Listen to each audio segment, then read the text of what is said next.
Welcome to VCARA's live reading of 3 short Christmas stories by Charles Dickens: The Child's Story, The Schoolboy's Story, and What Christmas Is as We Grow Older.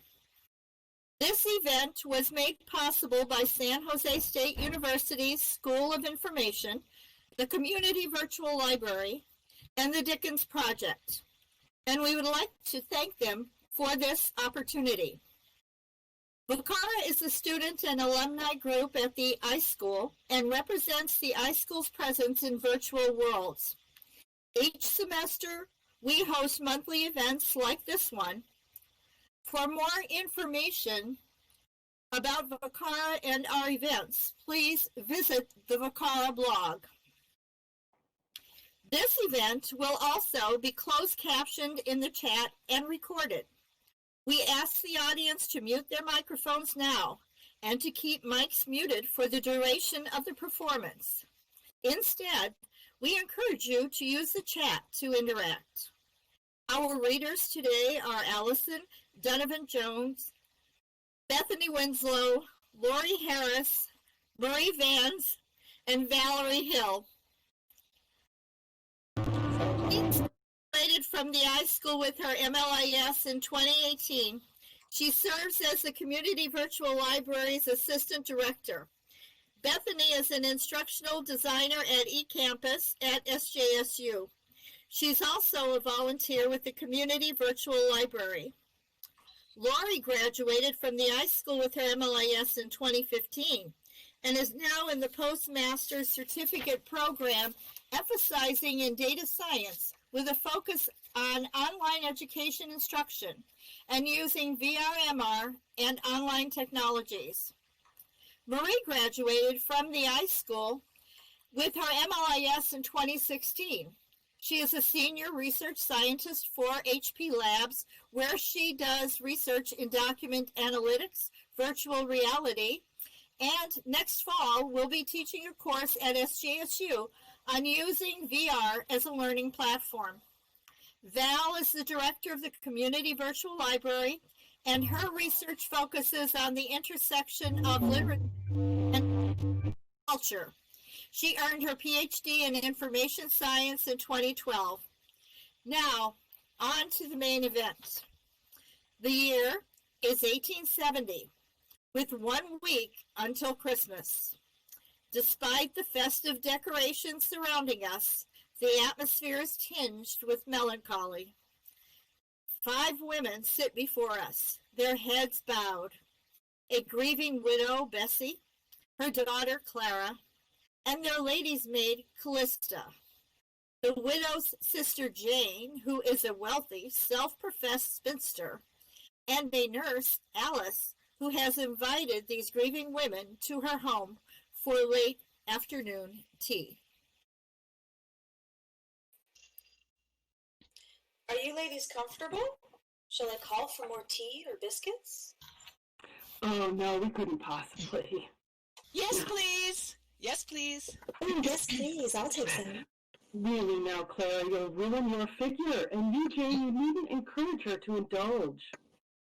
A fresh round of tea and those delicious biscuits, if you're so inclined, Alice, was it? It is so kind of you to welcome my sister, my niece, and myself, and of course my sister's lady's maid. Yes, my name is Alice. It's an absolute pleasure. I realize our acquaintance was made under most unfortunate circumstances, but if I can bring any cheer to you ladies during this holiday season, I am happy to do so. You have been an angel, my dear. My husband was ill for a long time, and you were quite a blessing at the end.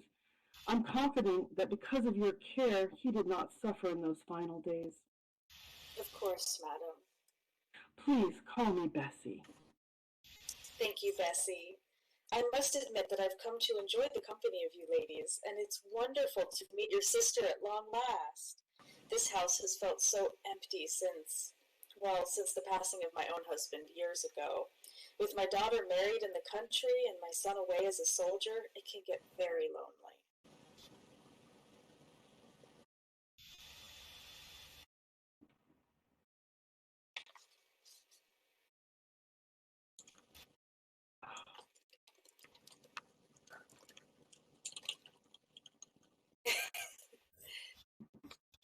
That's all right. I think that Callie might have lost her voice for a moment. I'll go ahead and I'll read for her until it comes back. I know what you mean, Alice. Without these ladies here, I would never have gotten over the death of my children. 2 of them I've lost, both as babes. Ah, here are the tea and biscuits, and not a moment too soon. Thank you. Thank you. Oh, really, the 2 of you should be ashamed of yourselves. What would your father think? Now, Marm, we'll have none of that. I know it isn't my place, but it can't be good for you to be getting overexcited like this. It's been a difficult month for all of us, and for you and Clara especially. Yes, at least of course, you're right, as always. Forgive me, Clara, Jane. Perhaps a fresh cup of tea would be lovely after all, but please, Clara, be mindful of the biscuits. Of course, Mother. I've been thinking, how about we take our minds off of this sadness for a time? I've been eyeing that beautiful bookcase, Miss Alice. Would you happen to have any Christmas stories on it? Oh, like A Christmas Carol? I love that one. Well, actually, would you believe that is one of the few that I don't have? I've lent my copy to the Shawnee Library. They have a wonderful group of actors that stage an amazing reading of A Christmas Carol every year. If you're interested, the event this year will be December 22nd at noon. You are welcome to attend. That is one of my favorite Christmas stories as well. We will be sure to place the event on our calendar, though I don't know that I feel up to such an outing just yet. What a shame we will never again have the chance to see Dickens himself read. To think how wonderful to share the same air as such a man until, what was it, just this past June he died, I believe. Jane and I saw him read once, a long time ago. I believe before you were born, Clara. Do you remember, sister?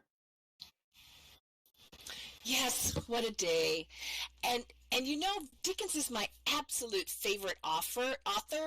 Well, besides Mary Wollstonecraft, of course. Here we go again with that feminist titter. It's no wonder you've never been married. Now sit here. Now, ladies, let's not have any of that today. Alice has welcomed us into her home. We needn't embarrass ourselves. Yes, of course. My apologies, Alice. Do you have any other Christmas stories we might use to distract ourselves? Actually, I think I have just the thing. A volume of Christmas stories by Dickens. There are 3 in particular that I like to read around the holidays. They bring comfort even in the most dire of times.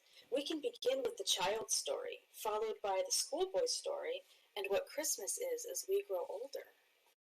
That sounds lovely, Alice. May I read first?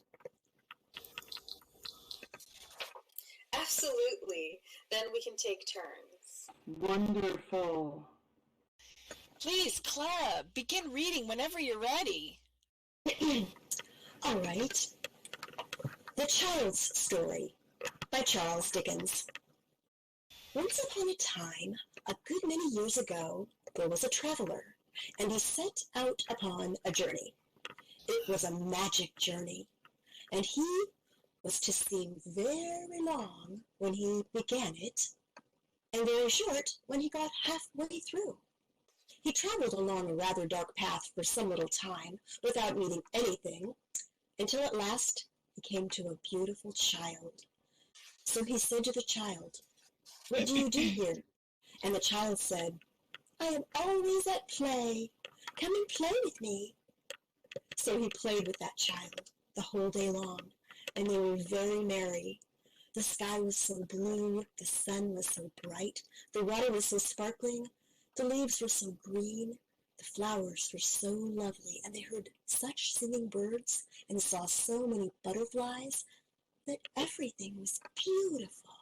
This was in fine weather. When it rained, they loved to watch the falling drops and to smell the fresh scents. When it blew, it was delightful to listen to the wind and fancy what it said as it came rushing from its home. Where was that, they wondered, whistling and howling, driving the clouds before it, bending the trees, rumbling in the chimneys, shaking the house, and making the sea roar in fury.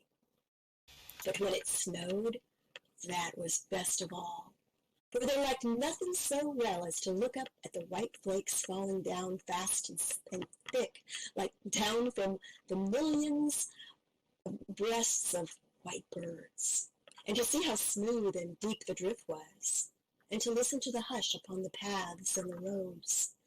They had plenty of the finest toys in the world, and the most astonishing picture books, all about scimitars and slippers and turbans and dwarfs and giants and genii and fairies and bluebeards and beanstalks and witches and caverns and forests and valentines and orsons, and all new and all true.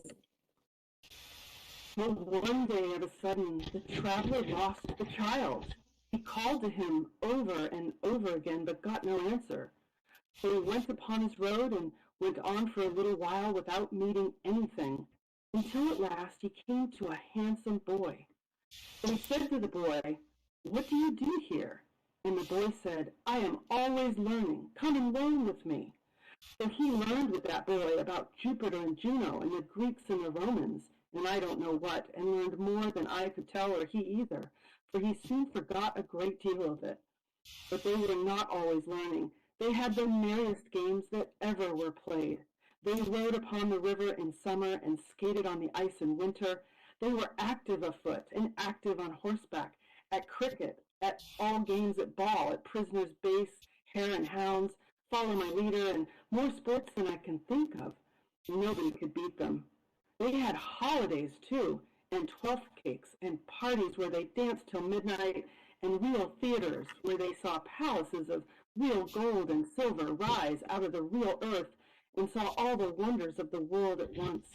As to friends, they had such dear friends and so many of them that I want the time to reckon them up. They were all young, like the handsome boy, and will never be strange to one another all their lives through.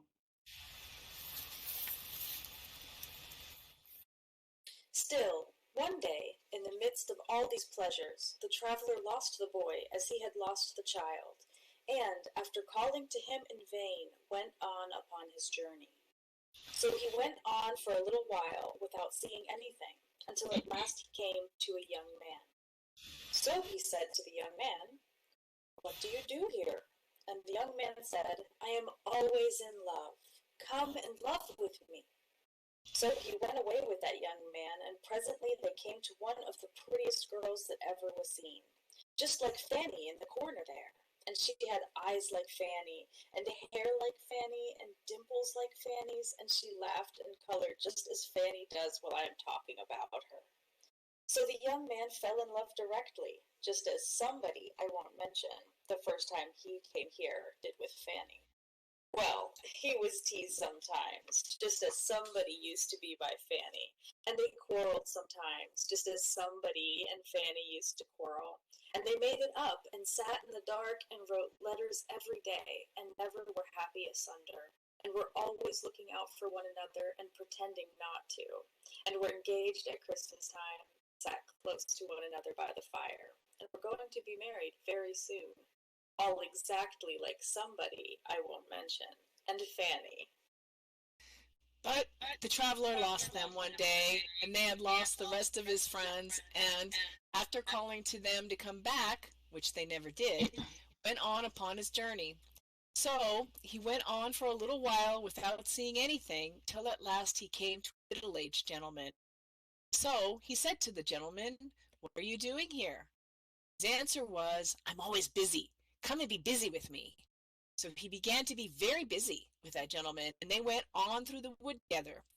Old journey was through a wood, only it had been open and green at first, like a wood in the spring, and now it began to be thick and dark, like a wood in summer. Some of the little trees had even come out earliest, were even turning brown. The gentleman was not alone, but had a lady of about the same age with him, was his wife. They had children who were with them too. So they all went on together through the woods, cutting down the trees and making a path through the branches and the fallen leaves, carrying burdens and hard. Sometimes they came to a long green avenue that opened into a deeper woods. Then they would hear a very little distant voice crying, "Father, Father, I am another child. Stop for me." Presently they would see a very little figure growing larger as it came along, running to join them.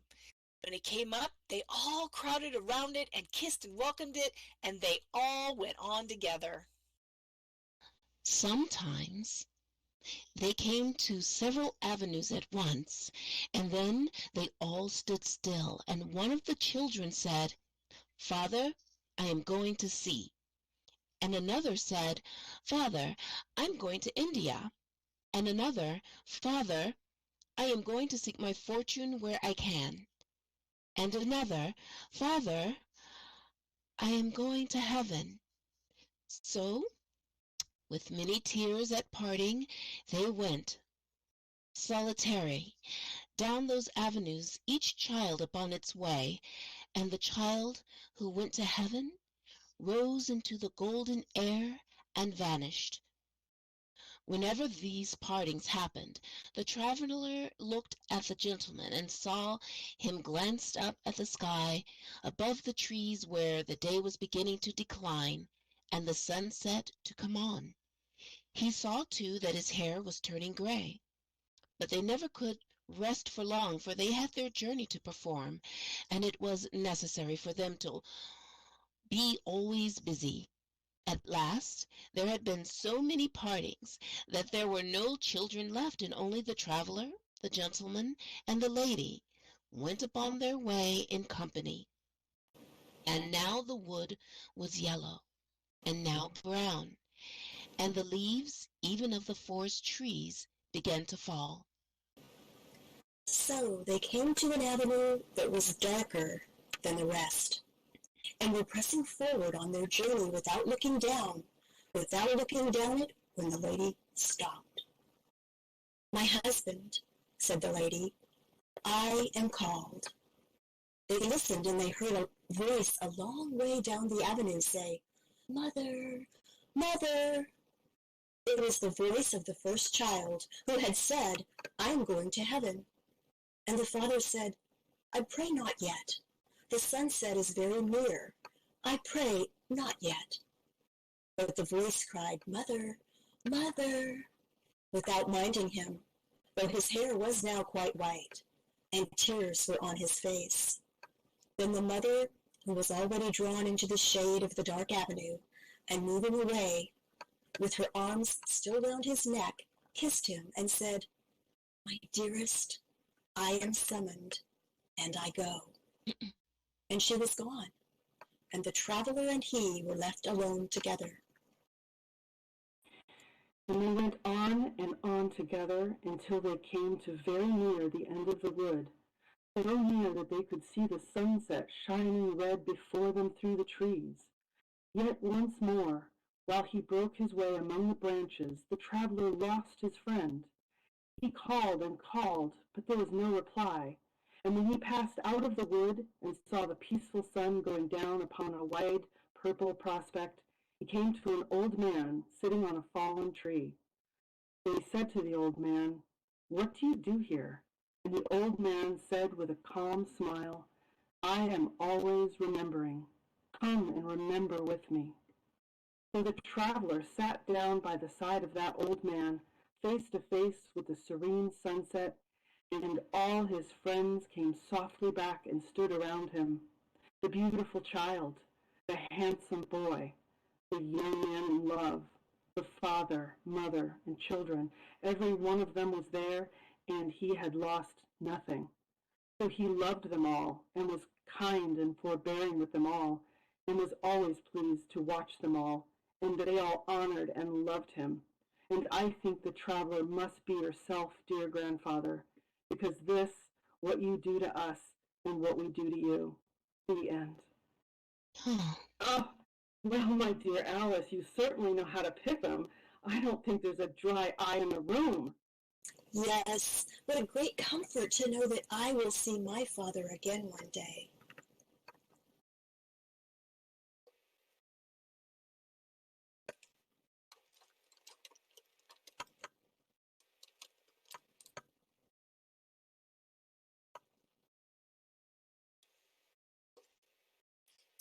I'm going to go ahead and read for Marie, because I think her mic might be kind of wonky.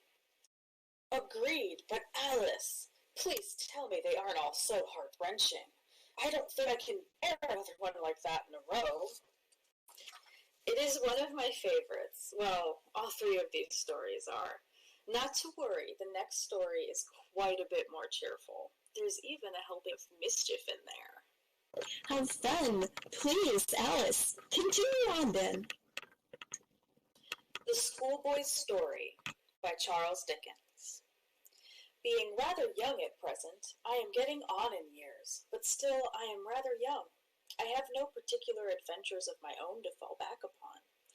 It wouldn't much interest anybody here, I suppose, to know what a screw the Reverend is, or what a griffin she is, or how they do stick it into parents, particularly hair-cutting and medical attendance.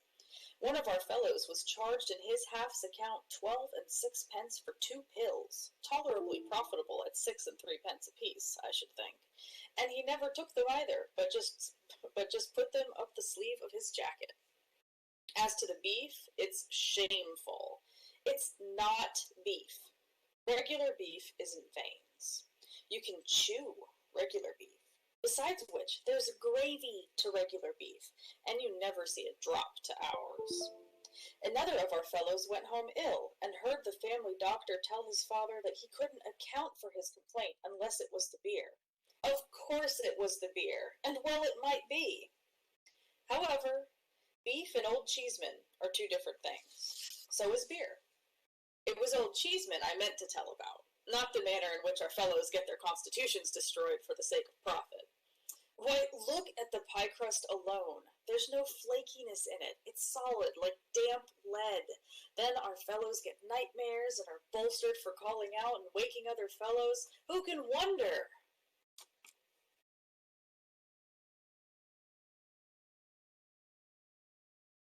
Oh, I think Marie's still, that's all right. I'll go ahead and I'll read for her. Old Cheeseman one night walked in his sleep, put his hat on over his nightcap, got hold of a finishing rod and a cricket bat, and went down into the parlor, where they naturally thought from his appearance he was a ghost. Why, he never would have done that if his meals had been wholesome. When we all begin to walk in our sleeps, I suppose they'll be sorry for it. Old Cheeseman wasn't second Latin master then. He was a fellow himself. He was first brought there, very small, in a post-chaise, by a woman who was always taking snuff and shaking him, and that was the most he remembered about it. He never went home for the holidays. His accounts, he never learnt any extras, were sent to a bank, and the bank paid them, and he had a brown suit twice a year and went into boots at 12. They were always too big for him, too. In the midsummer holidays, some of our fellows who lived within walking distance used to come back and climb the trees outside the playground wall, on purpose to look at old Cheeseman reading there by himself. He was always as mild as the tea, and that's pretty mild, I should hope. So when they whistled to him, he looked up and nodded, and when they said, "Halloa, old Cheeseman, what have you had for dinner?" he said, "Boiled mutton," and when they said, "Ain't it solitary, old Cheeseman?" He said, "It is a little dull sometimes." And then they said, "Well, goodbye, old Cheeseman," and climbed down again. Of course, it was imposing on old Cheeseman to give him nothing but boiled mutton through a whole vacation, but that was just like the system. When they didn't give him boiled mutton, they gave him rice pudding, pretending it was a treat, and saved the butcher. So, old Cheeseman went on. The holidays brought him into other trouble besides the loneliness, because when the fellows began to come back, not wanting to, he was always glad to see them, which was aggravating when they were not at all glad to see him, and so he got his head knocked against walls, and that was the way his nose bled. But he was a favorite in general. Once a subscription was raised for him, and to keep up his spirits, he was presented before the holidays with 2 white mice, a rabbit, a pigeon, and a beautiful puppy. Old Cheeseman cried about it, especially soon afterwards when they all ate one another. Of course, old Cheeseman used to be called by the names of all sorts of cheeses, double Gloucesterman, family Cheshireman, Dutchman, North Wiltshireman, and all that, but he never minded it. And I don't mean to say he was old in point of years, because he wasn't, only he was called from the first Old Cheeseman. At last, Old Cheeseman was made second Latin master. He was brought in one morning at the beginning of a new half, and presented to the school in that capacity as Mr. Cheeseman. Then our fellows all agreed that old Cheeseman was a spy and a deserter who had gone over to the enemy's camp and sold himself for gold. It was no excuse for him that he had sold himself for very little gold, £2, 10, a quarter, and his washing, as was reported. It was decided by Parliament, which sat about it, that old Cheeseman's mercenary motives could alone be taken into account, and that he had coined our blood for drachmas. The Parliament took the expression out of quarrel scene between Brutus and Cassius. When it was settled in this strong way that old Cheeseman was a tremendous traitor who had wormed himself into our fellows' secrets on purpose to get himself into favor by giving up everything he knew, all courageous fellows were invited to come forward and enroll themselves in a society for making a set against him. The president of the society was first boy named Bob Tarter. His father was in the West Indies, and he owned himself that his father was worth millions. He had great power among our fellows, and he wrote a parody beginning, "Who made believe to be so meek, we could hardly hear him speak, yet turned out an informing sneak, old Cheeseman," and on in that way, through more than a dozen verses, which he used to go and sing every morning, close by the new master's desk. He trained one of the low boys, too, a rosy-cheeked little brass who didn't care what he did, to go up to him with his Latin grammar one morning and say it so. Nomen, nominati. I'm sorry, ladies, I'm afraid I don't know Latin well. Oh, I can help. I've studied some Latin, and besides, you'd be surprised the pronunciations you pick up in the medical field, even as a nurse. Here, I'll read the Latin part. Translation afterwards. Nominativus pronomenum varo exprimitur nisi distinctionis aut emphasis gratia vos domnastis quasi dicat praeterea nemo.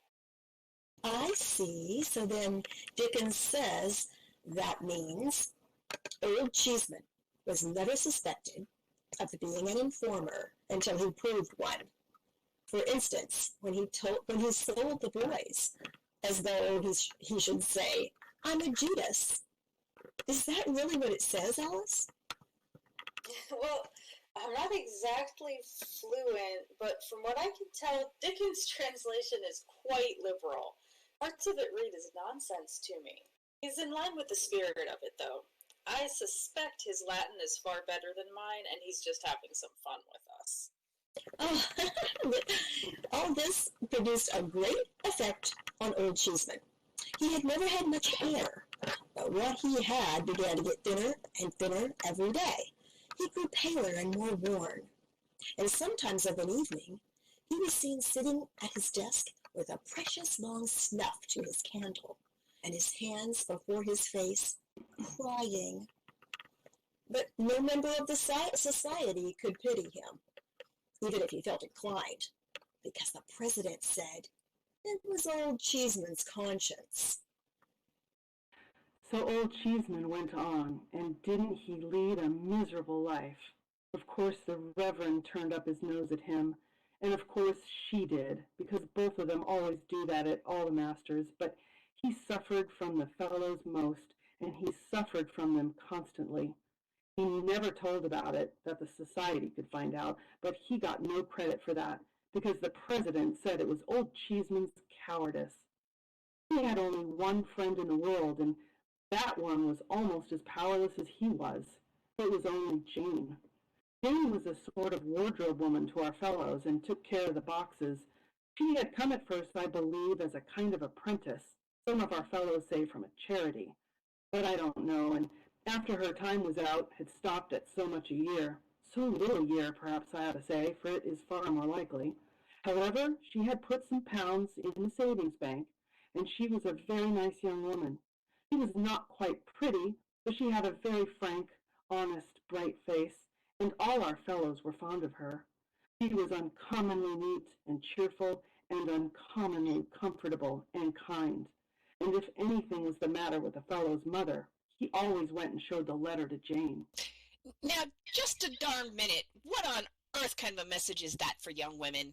Oh, here we go again. What do you mean? You don't see anything wrong with that entire passage? She was not quite pretty, but she had a frank, honest, bright face. She was uncommonly neat and cheerful. So what if a woman isn't pretty? She'd better be accommodating, or what? She's worth nothing? Jane, you're embarrassing us in front of our host. Well, it isn't right. Clara, mark my words. Don't you ever feel like you are less than a man. Jane, that's enough. I won't have you filling my daughter's head with your fanatical feminist nonsense. Whatever you say, sister dear. Clara, we'll continue this conversation later. I have some books to lend you. Yes, that would be wonderful, Auntie. Jane was old Cheeseman's friend. The more the society went against him, the more Jane stood by him. She used to give him a good-humored look out of her still room window, sometimes that seemed to set him up for the day. She used to pass out of the orchard in the kitchen garden, always kept locked, I believe you, through the playground when she might have gone the other way, only to give a turn of her head, as much as to say, "Keep up your spirits," to old Cheeseman. His slip of a room was so fresh and orderly that it was well known who looked after it while he was at his desk.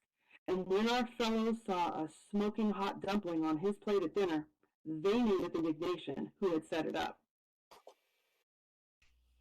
Under these circumstances, the society resolved, after a quantity of meeting and debating, that Jane should be requested to cut old Cheeseman dead, and that if she refused, she must be sent to Coventry herself. So a deputation, headed by the president, was appointed to wait on Jane and inform her of the vote the society had been under the painful necessity of passing. She was very much respected for all her good qualities, and there was a story about her having once waylaid the Reverend in his own study and got a fellow off from severe punishment, of her own kind comfort. So the deputation didn't much like the job.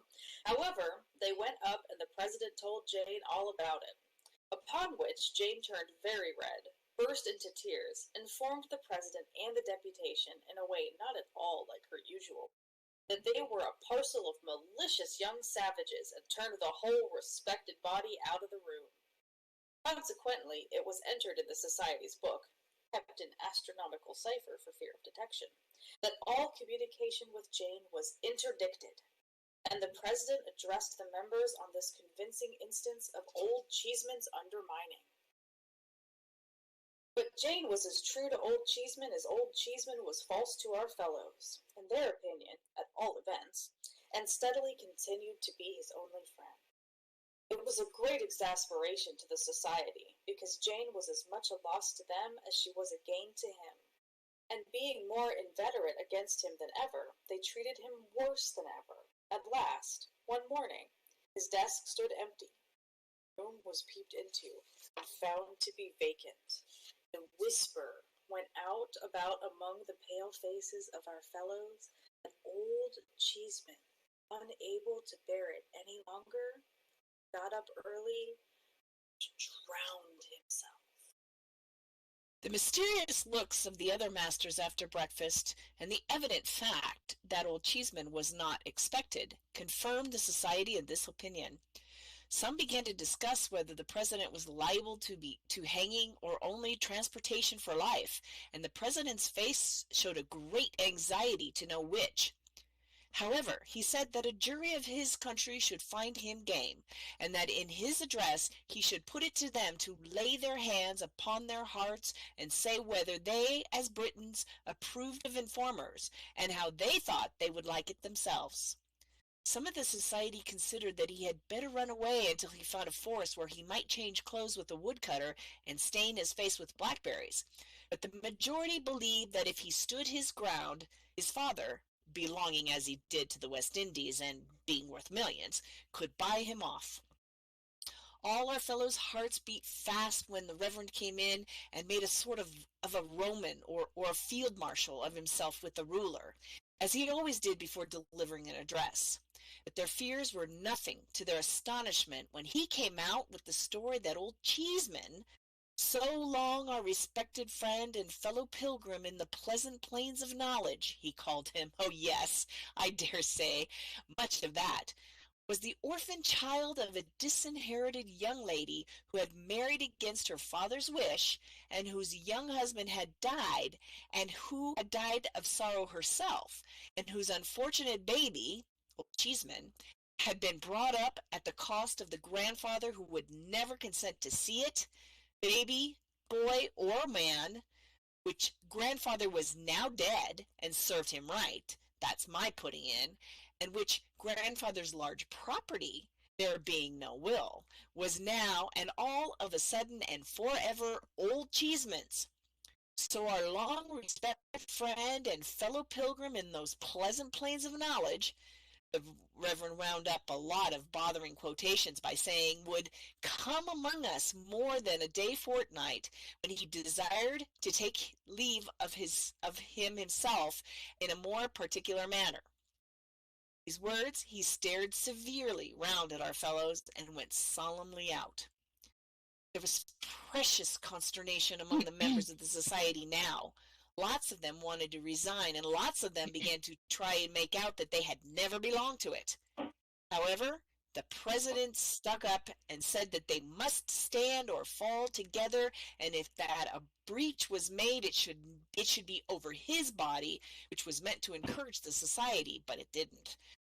The president further said he would consider the position in which they stood and would give him his best opinion and advice in a few days.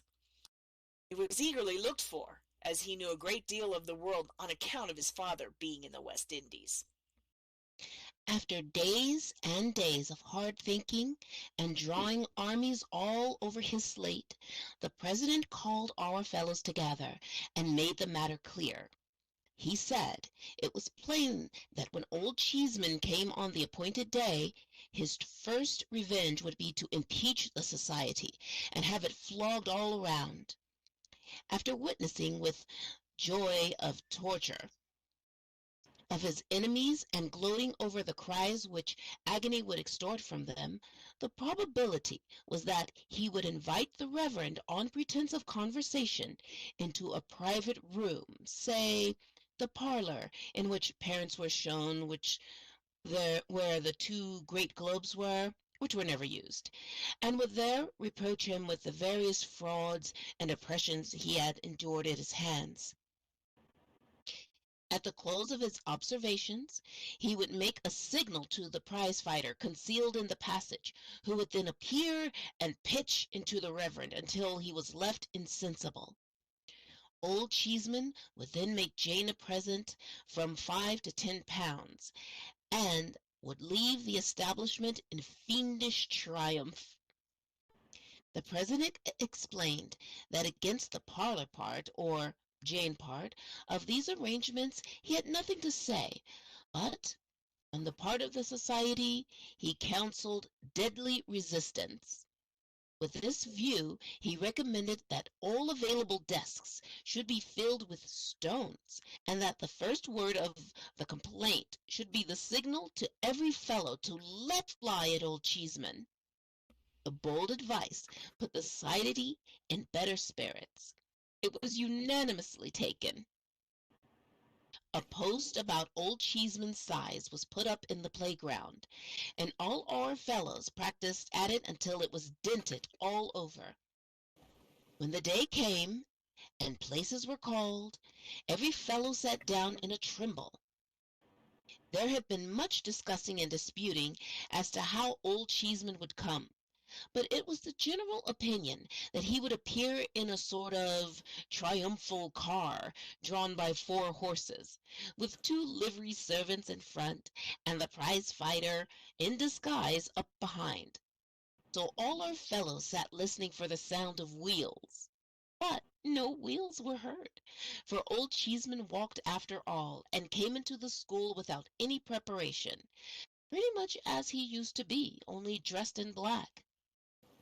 "Gentlemen," said the Reverend, presenting him, "our so long respected friend and fellow pilgrim in the pleasant plains of knowledge is desirous to offer a word or two. Attention, gentlemen, one and all." Every fellow stole his hand into his desk and looked at the president. The president was all ready and taking aim at old Cheeseman with his eyes. What did old Cheeseman then but walk up to his old desk, look round him with a queer smile as if there was a tear in his eye, and begin in a quavering, mild voice, "My dear companions and old friends." Every fellow's hand came out of his desk, and the president suddenly began to cry. "My dear companions and old friends," said old Cheeseman, "you have heard of my good fortune. I have passed so many years under this roof, my entire life so far, I may say, that I hope you have been glad to hear of it for my sake. I could never enjoy it without exchanging congratulations with you. If we have ever misunderstood one another at all, pray, my dear boys, let us forgive and forget. I have a great tenderness for you, and I am sure you return it. I want, in the fullness of a grateful heart, to shake hands with every one of you. I have come back to do it, if you please, my dear boys." Since the president had begun to cry, several other fellows had broken out here and there. But now, when old Cheeseman began with him as first boy, laid his left hand affectionately on his shoulder, and gave him his right, and when the president said, "Indeed, I don't deserve it, sir, upon my honor I don't," there was sobbing and crying all over the school. Every other fellow said he didn't deserve it, much in the same way. But old Cheeseman, not minding that a bit, went cheerfully round to every boy, and wound up with every master, finishing off the Reverend last. Then a sniveling little chap in a corner, who was always under some punishment or other, set up a shrill cry of "Success to old Cheeseman! Hooray!" The Reverend glared upon him and said, "Mr. Cheeseman, sir." But old Cheeseman, protesting that he liked his old name a great deal better than his new one, all our fellows took up the cry, and for I don't know how many minutes, there was such a thundering of feet and hands, and such a roaring of Old Cheeseman, as never was heard. After that, there was a spread in the dining room of the most magnificent kind. Fowls, tongues, preserves, fruits, confectionaries, jellies, neguses, barley sugar temples, trifles, crackers. Eat all you can and pocket what you like, all at old Cheeseman's expense. After that, speeches, whole holiday, double and treble sets of all manners of things, for all manners of games, donkeys, pony chaises, and drive yourself, dinner for all the masters at the Seven Bells, 20 pounds a head our fellows estimated it at, an annual holiday and feast, fixed for that day every year, and another on old Cheeseman's birthday. Reverend bowed down before the fellows to allow it, so that he could never back out, all at old Cheeseman's expense. And didn't our fellows go down in a body and cheer outside the Seven Bells? Oh no, but there's something else besides. Don't look at the next storyteller, for there's more yet. Next day, it was resolved that the society should make it up with Jane and then be dissolved. What do you think of Jane being gone, though? What? Gone forever, said our fellows with long faces. Yes, to be sure, was all the answer they could get. None of the people about the house would say anything more. At length, the first boy took upon himself to ask the Reverend whether our old friend Jane was really gone. The Reverend, he has got a daughter at home, turned up nose and red, replied severely, "Yes, sir, Miss Pitt is gone." The idea of calling Jane Miss Pitt! Some say she had been sent away in disgrace for taking money from old Cheeseman. Others said she had gone into old Cheeseman's service at a rise of 10 pounds a year. All that our fellows knew was she was gone. It was 2 or 3 months afterwards, when one afternoon an open carriage stopped at the cricket field just outside bounds, with a lady and a gentleman in it who looked at the game a long time and stood up to see it played. Nobody thought much about them until that same little sniveling chap came in against all rules from the post where he was scout and said, "It's Jane!" Both 11s forgot the game directly and ran crowding round the carriage. It was Jane, in such a bonnet, and if you'll believe me, Jane was married to old Cheeseman. It soon became quite a regular thing when our fellows were hard at it in the playground to see a carriage at the low part of the wall where it joins the high part, and a lady and gentleman standing up in it looking over. The gentleman was always old Cheeseman, and the lady was always Jane. The first time I ever saw them, I saw them in that way. There had been a good many changes among our fellows then, and it had turned out that Bob Tarter's father wasn't worth millions. He wasn't worth anything. Bob had gone for a soldier, and old Cheeseman had purchased his discharge. But that's not the carriage. The carriage stopped, and all our fellows stopped as soon as it was seen. "So you never sent me to Coventry after all," said the lady, laughing as our fellows swarmed up the wall to shake hands with her. "Are you never going to do it?" "Never, never, never," on all sides. I didn't understand what she meant then, but of course I do now. I was very much pleased with her face, though, and with her good way, and I couldn't help looking at her, and at him, too, with all our fellows clustering so joyfully about them.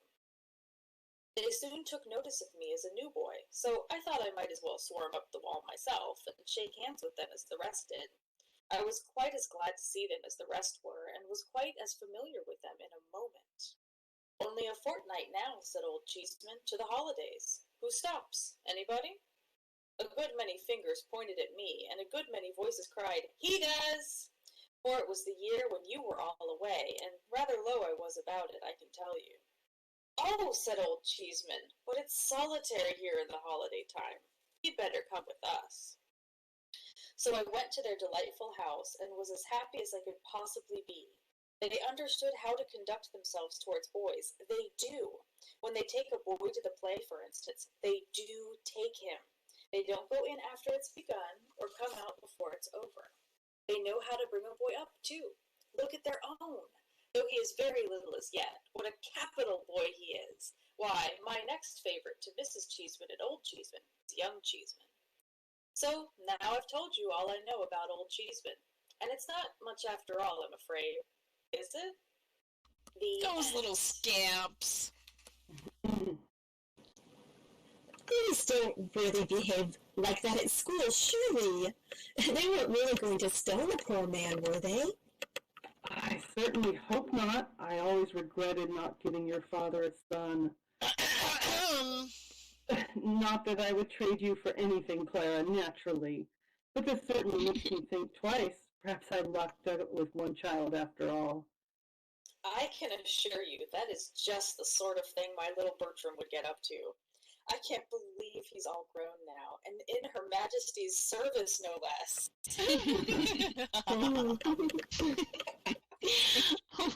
What do you say, ladies? Shall we press on? Yes. Oh, Oh, yes, please. Now, let's see. Who was next to read? Was that you, Miss Jane? Yes, I can't wait to see what this last story has in store for us. What Christmas Is as We Grow Older by Charles Dickens. Time was, with most of us, when Christmas Day encircling all our limited world like a magic ring left nothing out for us to miss or seek. Bound together all our home enjoyments, affections, and hopes, grouped everything and everyone around the Christmas fire, made the little picture shining in our bright young eyes complete. Time came, perhaps all too soon, when our thoughts overleaped that narrow boundary, when there was someone very dear, we thought then, very beautiful and absolutely perfect, wanting to the fullness of our happiness, when we were wanting too, or we thought so, which did just as well, at the Christmas hearth by which that someone sat, and when we intertwined with every wreath and garland of our life that someone's name. There was a time for the bright visionary Christmases which have long arisen from us to show faintly after summer rain in the palest edges of the rainbow. That was the time for the bright enjoyment of things that were to be, never were.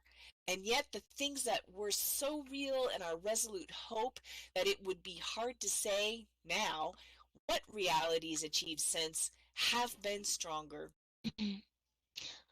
What? Did that Christmas never really come when we and the priceless pearl, who was our young choice, were received, after the happiest of totally impossible marriages, by the two united families previously at daggers drawn on our account? When brothers and sisters-in-law, who had always been rather cool to us before our relationship was affected, perfectly doted on us, and when fathers and mothers overwhelmed us with unlimited incomes? Was that Christmas dinner never really eaten, after which we arose and generously and eloquently rendered honor of our late rival, present in the company, and then and there exchanging friendship and forgiveness, and founding an attachment not to be surpassed in Greek or Roman story, which subsisted until death? Has that same rival long ceased to care for that same priceless pearl, and married for money, and become usurious? Above all, do we really know now that we should probably have been miserable if we had won or worn the pearl, and that we were better without her?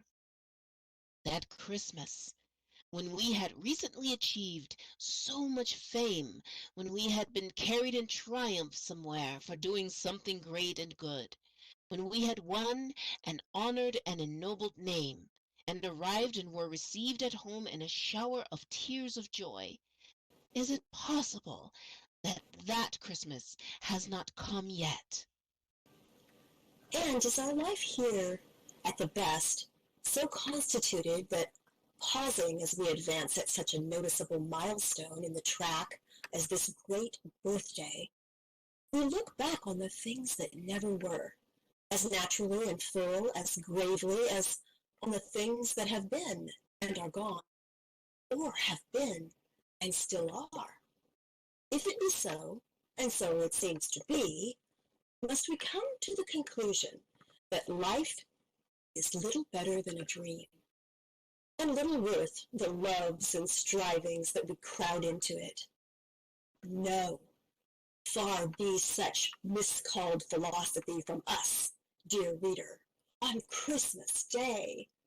Nearer and closer to our hearts be the Christmas spirit, which is the spirit of active usefulness, perseverance, cheerful discharge of duty, kindness, and forbearance.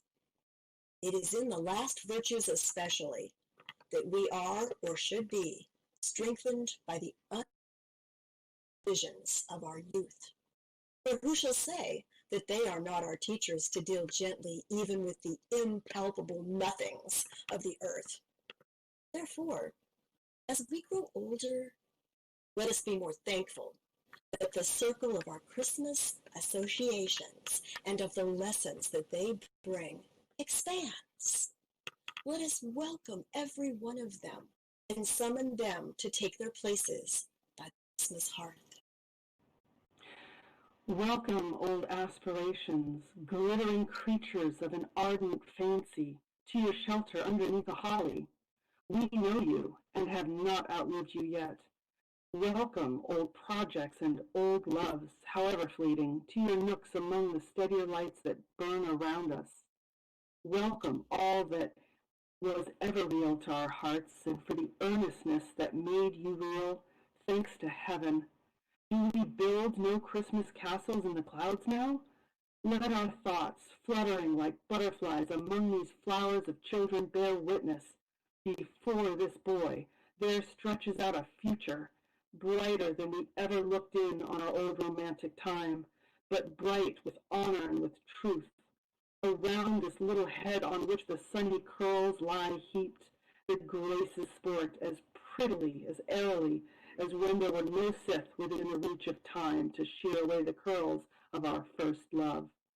Upon another girl's face near it, placider but smiling bright, a quiet and contented little face, we see home fairly written, shining from the word as rays shine from a star, as we see how, when our graves are old, other hopes than ours are young, other hearts than ours are moved, how other ways are smoothed, how other happiness blooms, ripens, and decays.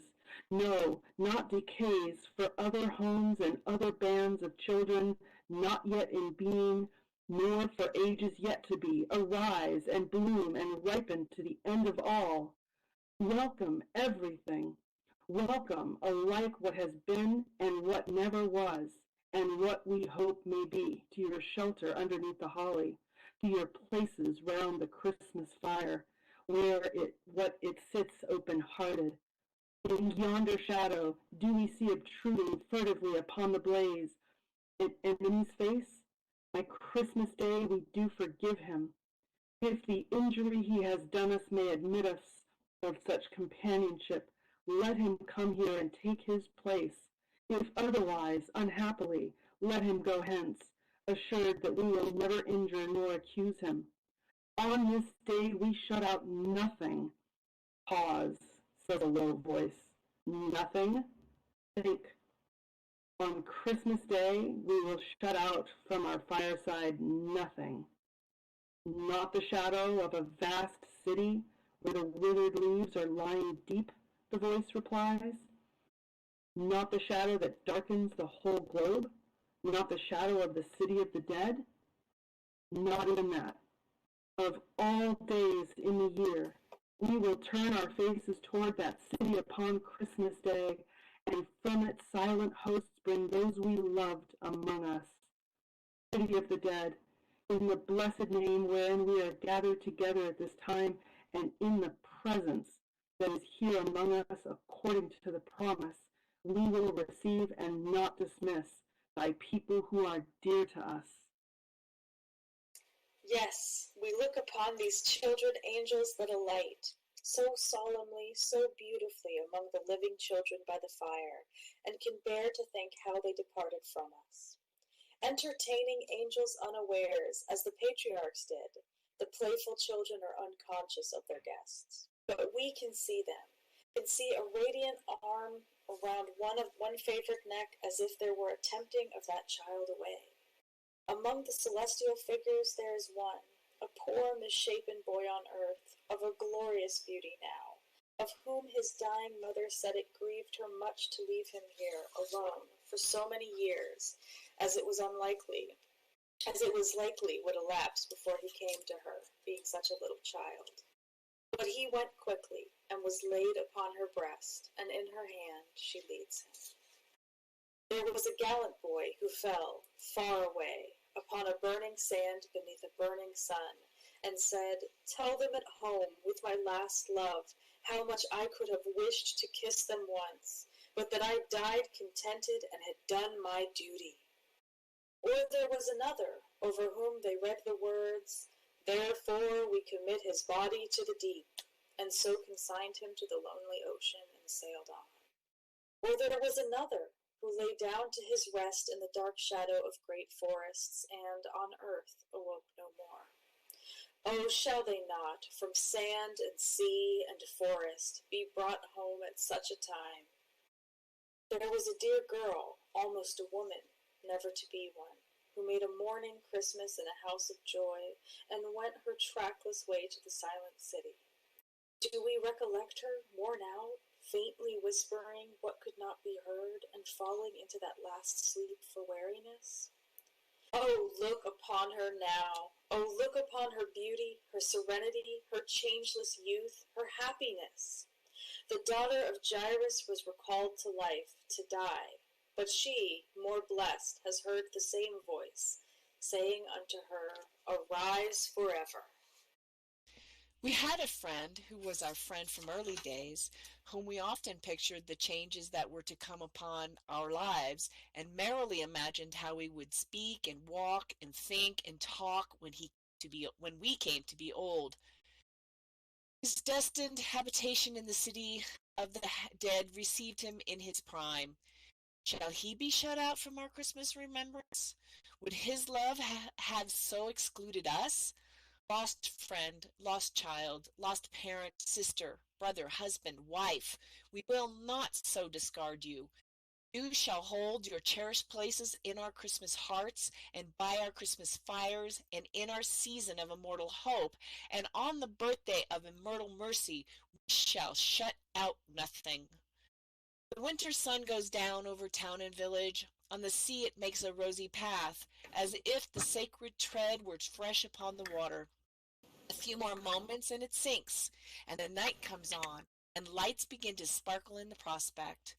On the hillside, beyond the shapeless, diffused town, and in the quiet keeping of the trees that gird the village steeple, remembrances are cut in stone, planted in common flowers, growing in grass, entwined with lowly brambles around many a mound of earth. Town and village there are doors and windows closed against the weather. There are flaming logs leaped high. There are joyful faces. There is healthy music voices. But all ungentleness and harm excluded from temples of the household gods. But be those remembrance admitted with tender encouragement.